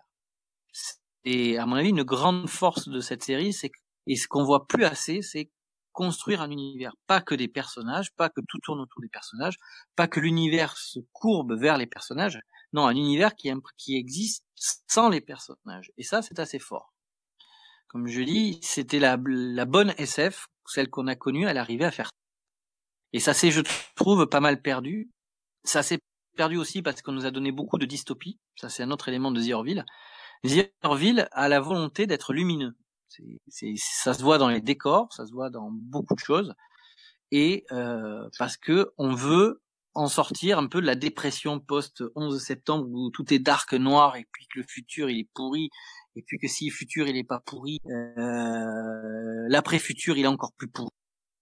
Et puis les héros, ils sont pas héros parce qu'ils doutent de savoir si c'est le bien. Bref, The Orville redéfinit que on peut avoir une espérance dans le futur. Ce qui était historiquement Star Trek. Ce qui était un petit peu Stargate aussi. Donc, 30 épisodes, la volonté d'être optimiste, approfondir des personnages et approfondir un univers à la fois. Moi, je trouve que c'est extrêmement bien. Après, je suis un grand fan de la manière dont c'est écrit, par exemple. Comme je dis, il y a plein d'épisodes de la saison 1 qui ont un écho dans la saison 2. Quand on t'amène le renversement de l'épisode 4, Rémi, on te l'a préparé dès l'épisode 1, je sais pas si tu vois. L'épisode 4, c'est l'épisode sur la... Avec les Krill. Et oui, Ah oui, totalement, oui. Dès l'épisode 1, c'est préparé. C'est-à-dire qu'ils savaient où ils allaient. T'as pas ce côté, chaque fois, c'est vrai. Tu verras pourri. Tu n'as pas ce côté, ah, mais vous l'avez improvisé au dernier moment. T'as toujours l'impression, ah d'accord, c'était prêt. Ah d'accord, c'était déjà là. Ok, super. Voilà. Autre chose à dire, j'ai petit côté voici Gala. Il faut savoir que Scott Grimes qui joue Gordon et Ariane Palicki qui joue Kelly sont ensemble dans la vraie vie. Et ils se sont mis ensemble parce qu'ils se sont rencontrés sur la série. Oui, mais c'est quoi en quoi c'est important? Ah bah si, c'est important, t'as un peu de potin quoi. Ah, parce qu'elle est plus dispo, Kelly, c'est ça? Ah, moi j'adore Kelly, mais j'aime bien, c'était que Scott Grimes c'est un copain de Seth MacFarlane, donc il est venu parce qu'ils s'entendaient bien et tout. Puis Adrian Palicki aimait bien son humour, et puis en fait c'est lui qui a joué les entremetteurs. Enfin, ça me fait sourire moi. Mais voilà, donc c'est un entre guillemets, c'est un couple que la série a fait se former. Ok. Oui, ben comme on avait pu voir Nana Visitor et j'ai perdu son nom. El Wassid être ensemble. C'est pas El Wassid, non. Comment il s'appelle? Oh, mince, Julian Bashir. Bref, dans Deep Space Nine. Juste, je reprends une réflexion de Minos. Mais du coup, avec toutes ces différences d'épisode en épisode et de saison en saison, est-ce que The Orville, même si elle en est à la fin de sa saison 2, on a annoncé la saison 3 d'ailleurs? Je sens que oui. Est-ce que The Orville n'est pas une série qui se cherche elle-même? Oui, The Orville se cherche. Je pense qu'il faudrait au moins arriver jusqu'à la 5e saison pour qu'elle se trouve. 5e saison? Oui, alors, si tu regardes les grandes séries Star Trek, il a fallu au moins 4 saisons pour trouver son style. Si tu prends Stargate, il a fallu au moins 3 saisons. D'accord. Je sais plus. Moi, Stargate, je regardais un épisode par-ci par-là. Ok. Je suis pas trop d'accord par rapport à... Ouais, peut-être. Enfin bref. Ok. Quoi d'autre? Alors oui, quelques infos. Hein. Par exemple, j'ai enfin réussi à mettre la main sur le budget de The Orville. Hein, ça va intéresser du monde. On avait été 7 millions de dollars. Je sais que la première saison a coûté 55 millions de dollars et la deuxième saison 69 millions de dollars. Et on prévoit combien pour la troisième? On sait pas. Je sais pas. Après, il faut savoir qu'elle est tournée à Los Angeles Donc les coûts sont un peu plus hauts, mais ils ont une exonération de taxes. C'est vrai qu'on n'a pas dans les décors, c'est vrai qu'on retrouve pas les fameuses forêts canadiennes qu'on aime tant, qu'on aimait tant dans TNG, dans Star Trek, et qu'on aimait tant dans Stargate. C'est triste. Toi, ça t'énerve, ça. Et que les Goa'uld ont amené l'anglais et les forêts canadiennes partout. C'était leur kiff. Donc ça veut dire que ça fait grosso modo première saison 5 millions et demi par épisode. La deuxième saison c'est non, j'ai une bêtise, 4 je refais. Donc première saison c'est entre 4 et 5 millions l'épisode et la deuxième saison c'est entre 5 et 6 millions l'épisode. Ce qui est pas tellement plus cher. Si tu veux, par exemple, les épisodes de Iron Fist ou de Daredevil, c'était 4 millions l'épisode. Et tu as pas autant de choses à créer. Non. À part dans le dernier épisode de la saison 1 de Daredevil, le magnifique plan séquence que j'ai trouvé génial. Bref, ils ont tous mérité leur prime. Ouais. Mais je veux dire par là que tu prends Game of Thrones, c'est 15 millions de dollars l'épisode. The Crown, la série sur la reine, c'est 10 millions de dollars par épisode. Je crois Discovery était 8 millions de dollars par épisode, mais peut-être plus parce qu'il y a eu des dépassements. Enfin, quand tu vois la qualité de la manière dont la série arrive à mettre en scène sans que ça fasse cheap beaucoup de choses, avec un design assez extraordinaire. Par exemple, tu me disais, toi, Rémi, qu'une chaise roulante, tu l'avais trouvé trop cool. Et ce genre de détail, je veux dire, c'est assez extraordinaire pour une série qui n'est pas si chère que ça. Non, mais même un truc tout bête, mais dans le premier épisode de la première saison, ils arrivent, les personnages principaux arrivent sur une planète dans laquelle ils vont dans une base scientifique, et ils vont dans une espèce de serre dans laquelle il y a plein d'arbres. Il y a de l'eau, il y a de la nature, il y a de la vie, et j'ai trouvé que c'était vraiment très joli. Et l'ambiance visuelle est vraiment super cool. Non, mais ça fonctionne. Voilà, Minos nous explique que la série The Mandalorian centrée dans l'univers de Star Wars sera à 10 millions l'épisode. Voilà. Ouais. 10 millions, avec 10 millions de dollars, tu fais 5 films français. Voilà. Non, je sais plus. Faudra que je te dise parce que tu sais, t'as des films français qui coûtent 10 à 20 millions de dollars. 10 à 20 millions d'euros. Tu peux refaire 5 fois, mais qu'est-ce qu'on a fait au bon Dieu? Après, ça coûte moins cher. Voilà, est-ce qu'on a vraiment envie de voir d'autres? Enfin bref. Toi, oui, tu m'as dit que tu étais fan. Ah ouais, moi j'adore. Je suis très raciste, très xénophobe. J'aime beaucoup. Soi. Oui, voilà. Donc, pour dire, cette série qui coûte si peu cher, c'est quand même assez extraordinaire. C'est pour ça que je suis content qu'il y ait une saison 3, sachant que le nombre d'effets spéciaux entre la première saison et la deuxième saison a doublé. Et pour finir, sur le budget, quelque chose d'important, il faut savoir que Fox a fait quelque chose d'assez courageux, hein, c'est le cas. Ils ont réduit les coupures pub dans The Orville. C'est-à-dire que la série la case horaire dure le même temps, sauf que le temps de métrage est plus important. Wow. C'est-à-dire que les épisodes durent plus longtemps en saison 2 qu'ils ne duraient en saison 1. C'est-à-dire qu'ils ont converti du temps de pub en temps d'épisode. Donc bien entendu, ça veut dire qu'ils rentabilisent moins. Ça, c'est vraiment un signe très beau de la part de la Fox. Juste parce que je suis en train de me faire corriger par XP là sur le chat par rapport à ce que j'ai dit, je suis vraiment désolé. Donc il me disait c'est faux ce que tu dis, évidemment. Il faut pas dénigrer le cinéma français. Je dénigre un certain cinéma français, mais je suis pas le faire et très probablement pas le dernier à faire. Mais désolé, je ne voudrais pas que mes propos soient mal interprétés. Pour aller, mon cher XP, pour aider Rémi. Je dirais juste que Rémi a attaqué quand même, non pas un petit film qui a pas eu son succès, il a quand même attaqué un des grands succès des dernières années, donc on peut bien médire avec tout le succès qu'ils ont eu, ça fera C'est vrai, ouais. Enfin bref.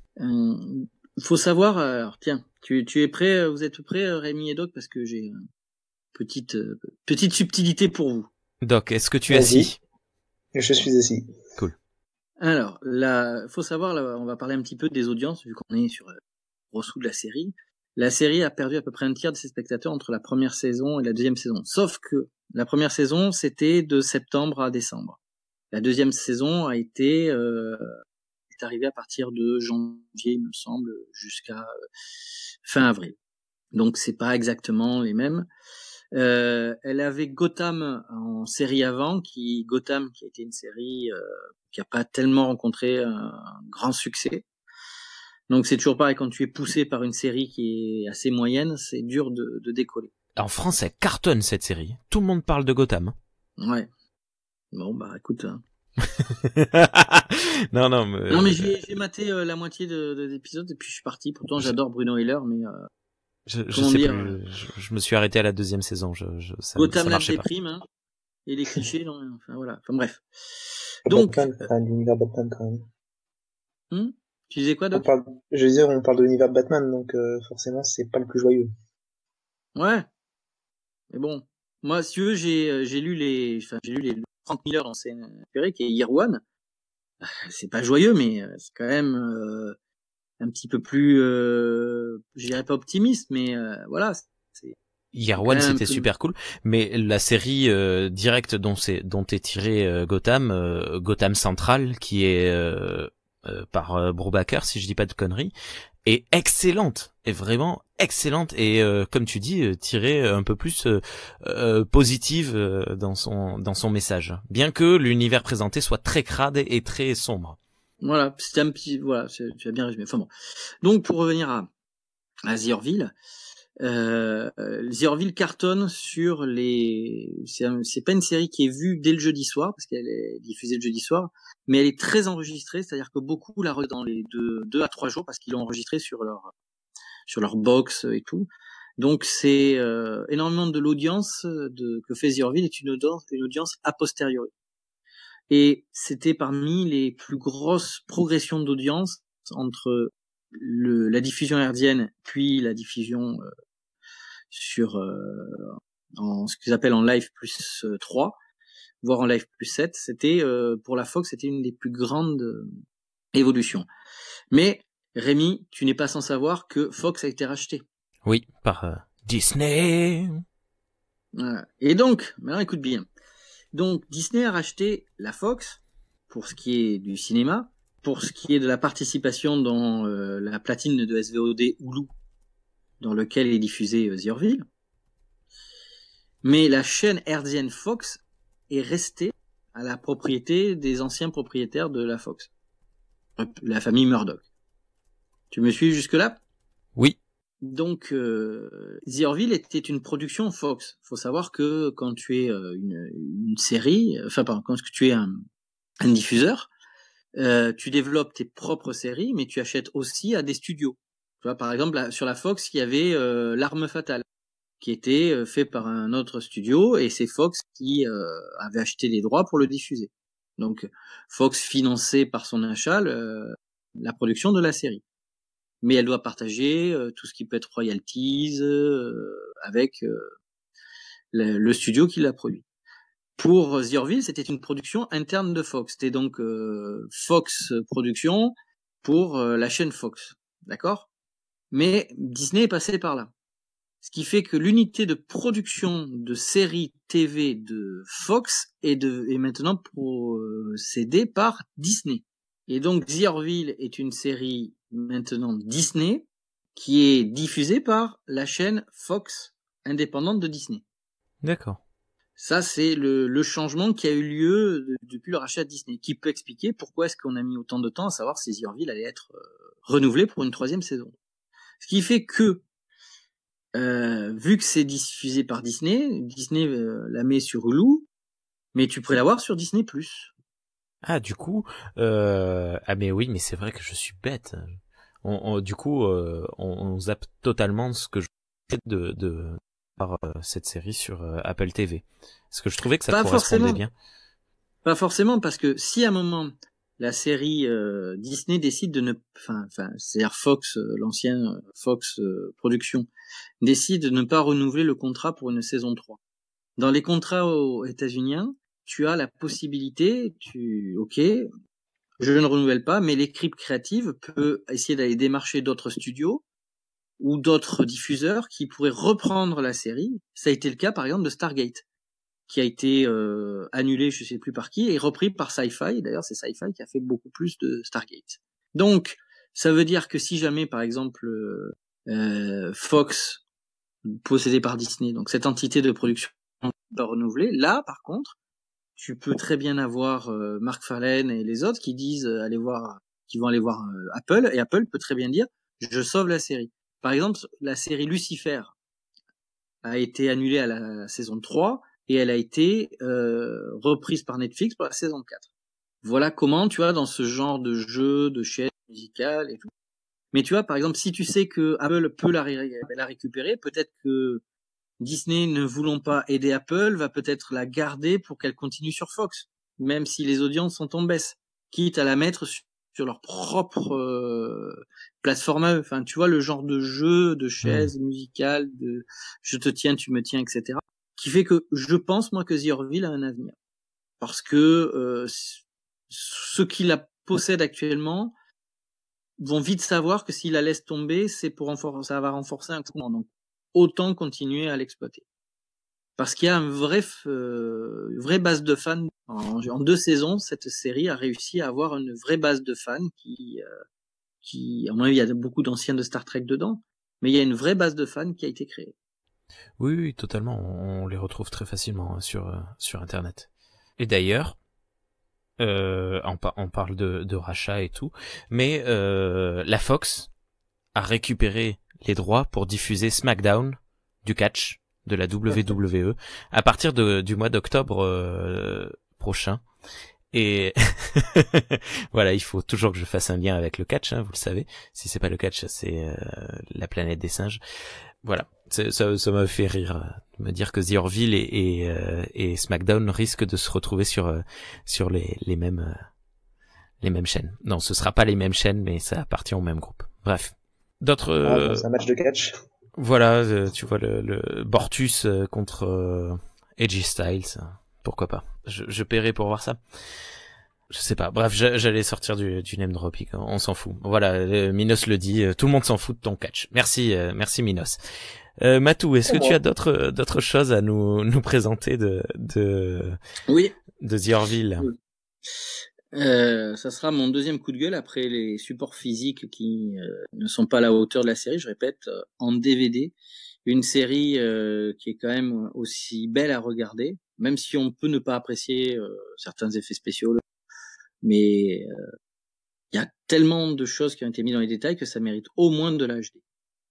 Donc mon deuxième coup de gueule, il est très simple, c'est la manière dont la série a été reçue pour sa saison 1. Je parle par les médias professionnels. C'est absolument un cas d'école. La série s'est fait bâcher comme jamais. C'était les 3 premiers épisodes, c'était pas les meilleurs. Mais je pense que la critique professionnelle états-unienne est fâchée avec Mark Farlane. Et elle s'est fait, comment dire, la seule image que j'ai, c'est un agneau sur lequel tu vides le chargeur d'un fusil à pompe. Ça te donnait à peu près le degré de violence. Et la série, en revanche, a été bien appréciée. Comme je te dis, il y a un fandom. Donc, ça renvoie la critique je parle de la critique professionnelle états-unienne, à pourquoi est-ce que vous avez autant attaqué une série sur 3 premiers épisodes, alors qu'elle était aussi ambitieuse dans son ton, faire rire avec des concepts de SF, tout en essayant d'aller vers de l'allégorie sociale. Pourquoi l'avoir autant, on va dire, dézingué? Alors oui, la forme qui ressemblait à la Star Trek des années 90 joue, mais il fallait aller voir au-delà. Et ça, moi, la saison 2 a eu de bonnes critiques, c'est-à-dire il y a eu un retournement, mais pourquoi est-ce qu'il y a eu un retournement? La critique n'a fait que suivre ce que le public avait montré. Donc si vous allez sur les agrégateurs, vous verrez, sur la première saison, vous verrez à quel point la série il y a un vrai hiatus entre appréciation des critiques professionnelles, appréciation du public. Et la seule autre série dans laquelle vous avez la même chose, en fait, c'est Discovery, mais du point de vue inverse.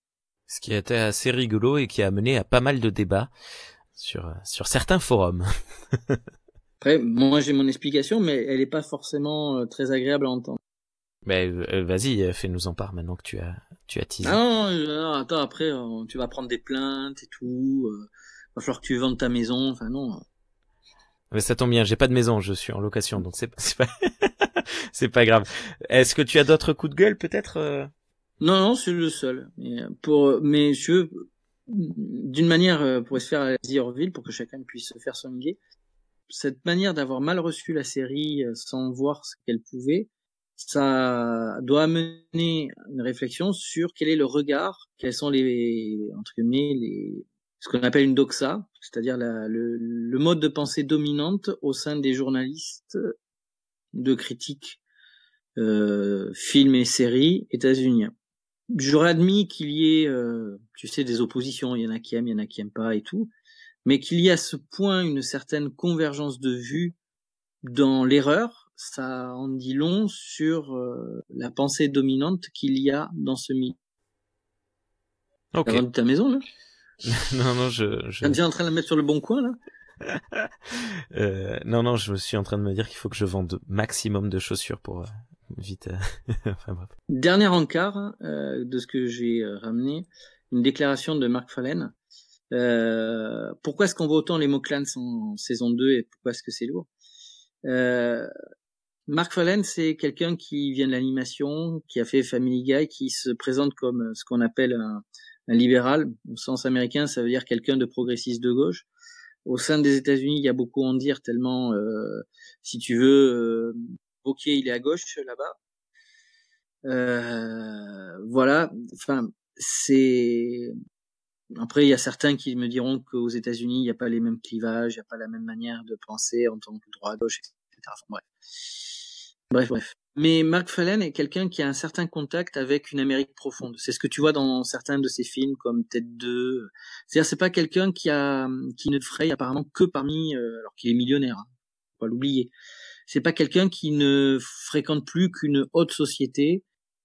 T'as toujours l'impression qu'il a toujours un lien avec l'Amérique, on dirait plutôt working class laborieuse. Et à travers les mots clés, il a toujours dit qu'il voulait montrer la manière où il y a une autre Amérique, entre guillemets, plus profonde, plus réactionnaire, on serait tenté de dire, plus sur certaines traditions, sur une certaine fermeture d'esprit, sur des fois une certaine hypocrisie, enfin tout ce qu'on peut imaginer. Et d'après Mark Fallen, il veut les mettre en scène. On est obligé de vivre avec eux. Si on commence à ériger des barrières, à se rejeter, à ne pas essayer de trouver une manière de vivre malgré les pensées réactionnaires de certains, on va vers la guerre civile, on va vers la sécession. La sécession, on va vers, tu vois, des lynchages, enfin, on va avoir des choses très peu agréables. Donc, quelque part, il a voulu, à travers les Moclans, prendre le questionnement de ce qu'a été l'élection de Donald Trump. Parce que il y a beaucoup d'abstention d'abord aux États-Unis, mais parmi ceux qui sont le moins abstenus des classes laborieuses, elles ont voté Trump. C'est-à-dire qu'elles ont voté pour quelqu'un qui est leur antithèse absolue. Donc il y a un questionnement à se poser, pas dire c'est juste des réas complètement cons qui ont voté pour un mec qui a réussi à les brosser dans le sens du poil. C'est pas si simple. Faut analyser un petit peu les choses et à travers les Moclans, c'est un peu ce qu'il essaye de montrer. Alors on peut penser que c'est assez maladroit ou ce qu'on veut, mais au moins c'est la démarche d'un artiste de parler de son époque à travers des concepts de SF qui, peut-être qu'on les reverra dans 10 ans, on aura totalement oublié que c'était ce qu'il voulait faire, tellement la question SF a bien été traitée et que ça nous fait nous poser certaines questions. Voilà. Donc ça a été très critiqué par beaucoup de gens, même des amateurs de la série, qu'il y ait autant d'épisodes sur les Moclans, parce qu'ils sont assez inégaux. Mais je pense que en saison 3, ils vont peut-être peut-être arrêter de le faire autant. Mais voilà, au moins ça donne une explication à pourquoi est-ce qu'il y avait autant de mots clans. C'est une fois qu'on le sait, même si j'étais d'accord qu'il y en avait trop, ben j'arrive pas à en vouloir aux autres de l'avoir fait. Est-ce qu'il y a, je pense qu'on va aller vers la fin de cet enregistrement. Oui. Non, j'allais demander quand on va finir. On peut faire au moins quel est l'épisode préféré, quel est le personnage qu'on a préféré. Voilà, j'allais partir sur le personnage préféré. Fun, hein, voilà, les trucs basiques mais super chouettes. J'allais partir sur le personnage préféré. Moi j'ai adoré Pike. Hein. Comment? Non, je disais moi j'ai adoré Pike, hein, c'était super. Ah oui. Et l'épisode boucle temporelle de la moitié de saison. Doc, jusqu'à présent, est-ce qu'il y a un personnage qui t'a particulièrement plu dans ton cher petit cœur? Particulièrement plu. Je pense que j'aime bien Kelly, mais ça c'est purement subjectif, c'est pas du tout lié au traitement du personnage, mais j'aime bien son côté un peu maternel qu'elle peut représenter par moment, plus que le Doc, contrairement à ce que j'aurais pu m'attendre. Et voilà, j'ai une petite appréciation pour ce côté-là. Moi, ce que j'aime beaucoup chez Kelly, c'est que on reprend beaucoup de choses du personnage de Riker de TNG. Je sais pas s'il y a que moi qui le sens, peut-être que je dis des grosses bêtises, hein. Mais elle a ce qu'on disait de bien dans un Number One. Elle a la capacité de lien entre la hiérarchie et la personnalité. Je sais pas, je me souviens plus dans la saison 1 s'il y a beaucoup d'interactions avec les officiers, mais je me souviens notamment d'un épisode dans la saison 2 dans laquelle elle a beaucoup d'interactions avec le pilote dont j'ai totalement zappé le nom. Son mec, hein. Oui, dans la vraie vie. Comment? Donc Gordon. Ouais, voilà, elle a pas mal d'interactions avec Gordon, et quand je la vois interagir avec Gordon, je vois Riker interagir avec Cornichon. Marina Sirtis? Non. Non, punaise, oh mince, j'en ai marre, je suis nul, je suis le plus mauvais présentateur de radiophonique au monde. Le mec là qui est méga fan du holodeck et qui passe son temps et sa vie dedans. Barclay, merci. Donc je vois Riker et Barclay. Looping. Ah ben oui, mais désolé, je regarde en VO.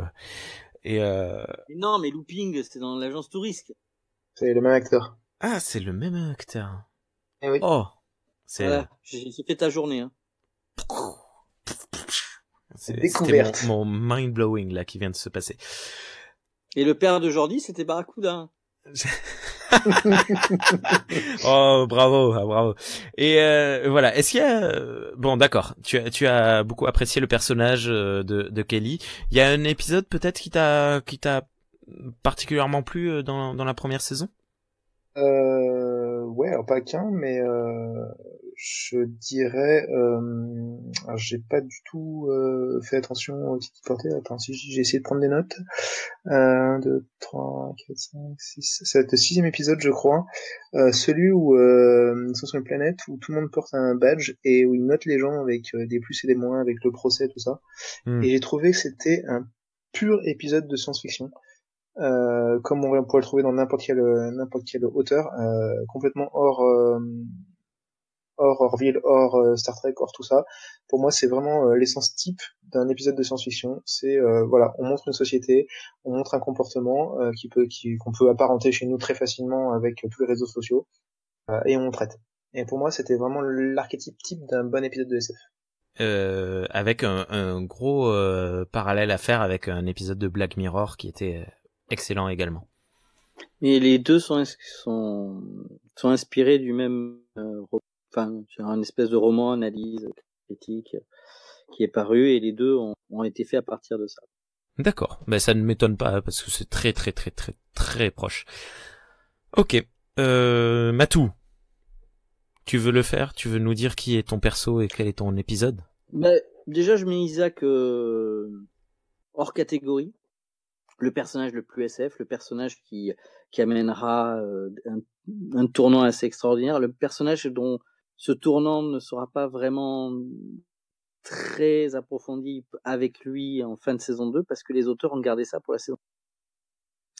Voilà, c'est un peu ils ont toujours des plans pour Isaac et jusqu'à présent ils sont pas tellement plantés, donc on peut leur faire confiance. Donc si tu veux, Isaac, j'ai presque envie de dire quand la série aura fini son run, on pourra finalement et complètement en parler. Ouais. Donc je le mets, tu vois, à part. Moi, je suis un grand fan de Ed Mercer parce que je me reconnais énormément dans ce que Mark Fallen tente de faire, parce qu'il y a un côté méta. C'est quand même le personnage de Ed Mercer, c'est le mec à qui on file un commandement. Il en a toujours rêvé et au fur et à mesure, il apprend à mériter le fait de l'être vraiment absolu. Et dans beaucoup des défauts qu'il peut avoir, je me reconnais dans Ed Mercer. Même ou dans Mark Fallen dans un type d'humour, donc c'est mon personnage d'identification. D'accord. Tu vois, autant dans The Next Generation, j'ai toujours dit que je m'identifie à Picard, pas à Riker, pour avoir eu des mentors qui ressemblaient à Picard. Autant là, c'est beaucoup plus le capitaine qui me fait m'identifier. Tu as pris en grade. Oui, tu vois, c'est ça de vieillir. Hein. Ça, tu fais pas que grossir.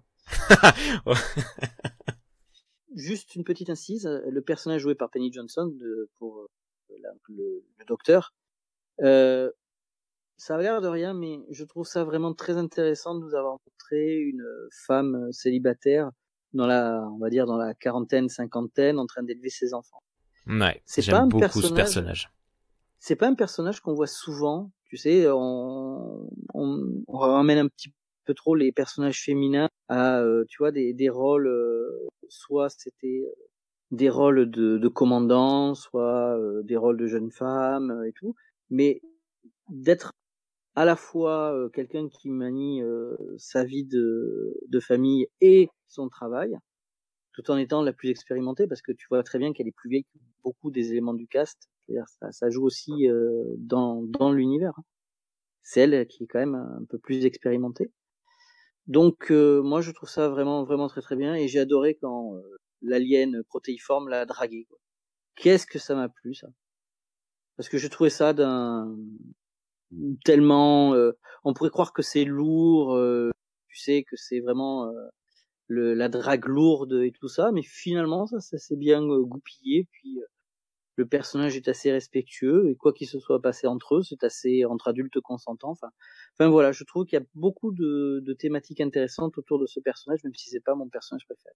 Moi également, j'aime beaucoup ce personnage du docteur, surtout dans la saison 2 en fait. C'est bête. Désolé Doc, et d'ailleurs désolé aux personnes qui nous écoutent qui n'ont pas vu la deuxième saison. C'est vrai qu'elle a une évolution très très intéressante, je trouve. Surtout quand on sait que c'est le personnage récurrent qui vient de la série Star Trek, puisqu'elle était l'actrice jouée dans Deep Space Nine. J'ai oublié le nom de son personnage, capitaine, je sais plus quoi, qui était excellent, que j'aimais beaucoup. Est-ce qu'il y a un épisode qui t'a marqué?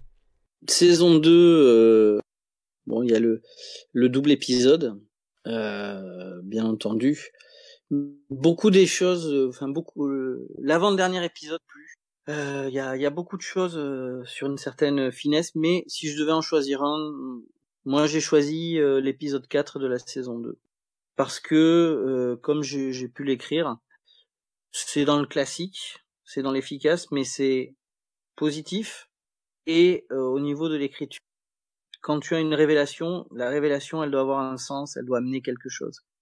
Et là, ça amène quelque chose. Et l'histoire B sur ce qu'est être quelqu'un qui a des responsabilités, dans une époque où on n'a plus assez de modèles de ce que c'est que vraiment être à la hauteur des responsabilités. Je trouve que ce sont des messages très positifs par rapport à, encore une fois, à un jeune public qui regarderait la série. parce que il y a beaucoup de gens qui veulent être pour le statut, la position, l'image, sans se rendre compte que il y a beaucoup de responsabilités qui sont liées à cette position. Et qu'avant de se servir soi, pour beaucoup de places, il faut savoir servir le collectif. Oui, d'ailleurs, on revient très souvent sur ce thème, particulièrement lorsque Kelly, et c'est marrant que c'est toujours Kelly qui présente ça, elle explique que dans l'Union, il n'y a plus d'argent, bon, voilà, il n'y a plus de système monétaire, mais par contre, on se base sur la réputation des gens. Donc on pourrait se dire suffit d'être super méga connu, top, tip top cool pour s'en sortir dans l'Union. Mais comme tu dis Matou, non, c'est pas suffisant, c'est beaucoup plus complexe que cela. Et ça c'est un gros point positif de The Orville pour moi. Oui, tu remarqueras que tu verras que le personnage de Ed Mercer, c'est quand il est au summum de sa réputation en n'ayant absolument pas cherché à l'être. Tu verras dans le double épisode à peu près ce qui arrivera. Enfin, c'est dit par l'épisode final. Enfin, voilà, c'est quand il a arrêté de se demander s'il était à la hauteur pour faire que ce personnage a réussi à se révéler à lui-même. Voilà. Sinon, une petite pensée pour Alara, hein, parce que je sais qu'il y a des grands fans d'elle. Je pense que c'est dommage que le personnage soit parti, parce que ça fait encore un côté The Next Generation, comme Tasha Yard était partie, qui était chargée de la sécurité. Son actrice aussi est partie parce qu'on lui a proposé d'autres choses ailleurs. Enfin bon, ça fait partie de la vie d'une actrice, mais c'est vraiment dommage. J'espère qu'elle reviendra en saison 3 dans quelques épisodes en tant que guest, parce que je suis sûr que les scénaristes ont de bonnes idées pour elle. Voilà, donc là tu es en train de te faire maudire par toutes les personnes qui n'ont pas vu la deuxième saison. Bon, on l'a vu pendre au nez non, de tout le monde. Non, mais ceux qui n'ont pas vu la deuxième saison, j'ai plus ce qu'il y a à savoir sur elle. Hein. Non, mais moi je m'étais fait spoiler le fait que l'actrice partait de la série, et donc je le savais avant de voir l'épisode, ce qui n'enlève rien à l'épisode qui est génial. Sur le chat, donc XP nous dit que son personnage préféré à lui c'est Gordon parce qu'il est con. Voilà, ce qui fonctionne. Mbuna nous confirme que voilà c'est Alara qui est le personnage le mieux écrit pour selon elle. Et Isaac lorsqu'on profitera des ouvertures dues à certains épisodes. Mais même si ça commence à urger selon lui. Ben moi je reste sur le médecin qui je trouve fonctionne très très bien sur moi. Alara j'aimais beaucoup son personnage, j'aime beaucoup son personnage, et puis voilà je sais pas, elle est cool. Enfin elle était cool. Mais oui, comme tu dis, je pense qu'elle reviendra. Et puis quand elle se rendra compte qu'elle a fait une connerie, elle demandera, et on la, sans forcément la réintégrer au vaisseau, on pourra en faire un personnage récurrent, parce que son personnage n'est pas mort. Hein. Voilà. Ben écoutez, je pense qu'on a fait le tour de la question. Ton épisode préféré à toi? Ah oui, je sais pas. J'ai beaucoup aimé un truc dans le premier épisode, c'est quand ils font pousser un arbre dans un vaisseau spatial et que ça explose le vaisseau spatial. Ça c'est une scène que j'ai beaucoup kiffé. Je sais pas. Ouais, sinon l'épisode sur le quatrième épisode de la saison 2, centré sur le personnage de Alara. Qui était vraiment super bien écrit. Troisième épisode, pardon. Ah oui, non, le quatrième épisode, c'était de la grosse merde, hein, Matou. Je suis pas d'accord, hein. Enfin, bref. Ouais, voilà. Ce qui t'apporte une petite larmichette, assez cool. Brun, bien, pardon. Tout ça parce que, si je comprends bien, alors je vous résume, hein, sans trop spoiler. Donc, Rémi, il est fan des Docteurs. Pour ceux qui ont vu l'épisode 3 comprendront, et en plus, il est fan du Docteur sur The Orville. Donc t'es fan des Docteurs. Et puis je sais pas si tu te souviens de ce qu'on avait dit dans l'émission de Star Trek pour les nuls sur l'équipage fantasme. J'avais dit que mon actrice préférée c'était Julia Roberts, et que j'aurais mis Julia Roberts en Docteur Crusher. Voilà. Donc t'as raison, en fait j'ai un gros problème avec les docteurs, moi, hein, ça va pas du tout. Faut que j'en parle à mon médecin. C'est pour ça que tu m'as embauché. Voilà, le doc. Bon, Allez, on va clôturer cette émission en souhaitant à toutes et à tous une très bonne journée, une très bonne soirée, une très bonne nuit, un très bon appétit, suivant ce que vous faites. Et voilà, Et dites-nous. Faites-vous du bien. Dès qu'elle est disponible en Blu-ray, achetez The Orville. Regardez-la si vous avez des ados avec vous. Voilà, je pense que moi, ce sera ma phrase de conclusion. Oui. Ou faites des pétitions pour que elle soit plus facilement disponible en France. En francophonie, parce que bon, au Canada, je pense qu'ils doivent pas avoir trop de difficultés, mais je pense que la Suisse, la Belgique, voilà, ont les mêmes difficultés que nous autres français francophones français, pardon. Très bien. Bonne soirée, Matou, à bientôt. Ciao tout le monde. Et bonne soirée, Doc. Bonne soirée. Ciao, Doc. Matou. Doc. Matou. Ah, il y a plus de réponse. Allez, à non, j'ai gagné là. J'ai mis le revers gagnant là. Bravo, bien joué. Allez, à plus.